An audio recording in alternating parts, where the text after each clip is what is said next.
Trump একজন ব্যবসায়ী, তিনি খুব ভালোভাবে বুঝেছেন যে চীনকে ঠেকাতে যদি আমি অন্যভাবে ঠেকাতে চাই তাহলে ঠেকাতে পারবো না। সুতরাং আলোচনার টেবিলে বা বন্ধুর মতো তার পাশে রেখে তাকে ঠেকানোই হচ্ছে বুদ্ধিমানের কাজ। ট্রাম্প বলছেন যে চীনা পণ্য যাতে আমেরিকায় না ঢুকতে পারে সেই জিনিসটা, হ্যাঁ, ঢুকলে তাকে বিরাট পরিমাণ কর দিতে হবে।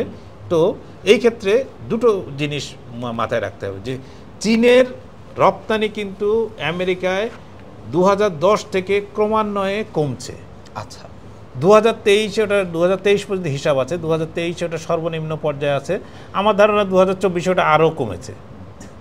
তো যে দেশের চীন থেকে যদি আমেরিকায় রপ্তানির পরিমাণ প্রতি বছর কমতে থাকে, তাহলে আপনি ওর উপরে ট্যারিফ বসিয়ে আর করবেন কি?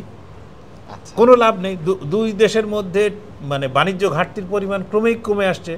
সুতরাং ট্রাম্প কিন্তু এই জিনিসটা বুঝতে পেরেছেন যে চীন আমেরিকার বাইরেও অন্য বাজারে কিন্তু সে নজর দিয়েছে, এবং সে বুঝতে পেরেছিল যে আমেরিকা একদিন এই এক ঝুড়িতে ডিম রাখার মতো, সব ডিম রাখার মতো, যে শুধু আমেরিকার উপরে চীন নির্ভর করেছিল না, সেই ইউরোপ বিশেষত পশ্চিম ইউরোপের ধনী দেশগুলোর মধ্যে তার বাজারকে ছড়িয়েছে।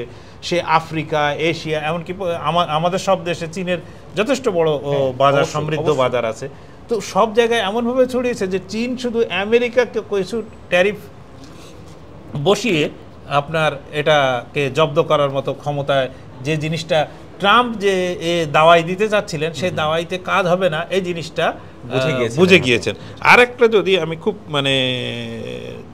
জিনিস, খুব ছোট্ট জিনিস, কিন্তু এই জিনিসটা আমার কাছে খুব ইম্পর্টেন্ট মনে হয়েছে, সেটা হচ্ছে আপনার এই একটা টেমু নামে একটা ই-কমার্স সাইট আছে, যেটা চাইনিজ সাইট। এটা আমেরিকায় 2024 সালে সবচেয়ে বেশি ডাউনলোড হয়েছে এই অ্যাপটি, এবং আপনার প্রায় প্রতি মাসে 70 কোটি বার বেশি, মানে 70 কোটিরও বেশি বার ভিজিট হচ্ছে এই সাইটে।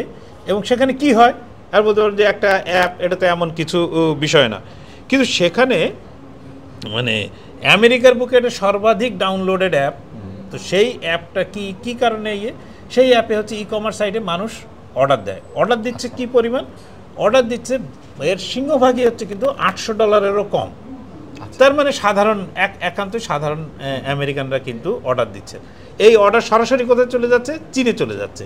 চীন থেকে তাদের কাছে পণ্য চলে আসে। তার মানে ওই চীনে মানে আমেরিকান কোনো প্রতিষ্ঠানে চীনা পণ্য আমদানির প্রয়োজন নেই, কিছু নেই। একটা অ্যাপের মাধ্যমে কিন্তু তারা সব কাজ করে ফেলছে।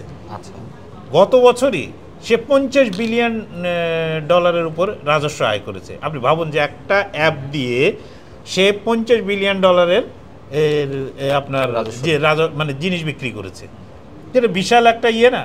সুতরাং চীনকে ঠেকিয়ে রাখার যে বুদ্ধি, এইখানেই একজন আমেরিকান বিশেষজ্ঞ বলছিলেন যে এই যে মার্কিন রাজনীতিকরা যে ভুলটা করছেন, তারা মনে করছেন যে সবাই তাদের মতো একটা জাতীয়তাবাদী মনোভাব নিয়ে চীনের বিরুদ্ধে ঝাঁপিয়ে পড়বে। আসলে তা না।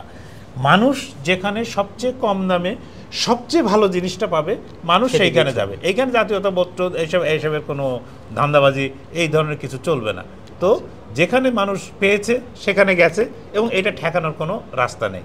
এই জিনিসটা কিন্তু ট্রাম্প একজন ব্যবসায়ী, তিনি খুব ভালোভাবে বুঝেছেন যে এই জিনিসটার বাইরে আর কোনো উপায় নেই, যে চীনকে ঠেকাতে যদি আমি অন্যভাবে ঠেকাতে চাই তাহলে ঠেকাতে পারবো না। সুতরাং আলোচনার টেবিলে বা বন্ধুর মতো তার পাশে রেখে তাকে ঠেকানোই হচ্ছে বুদ্ধিমানের কাজ।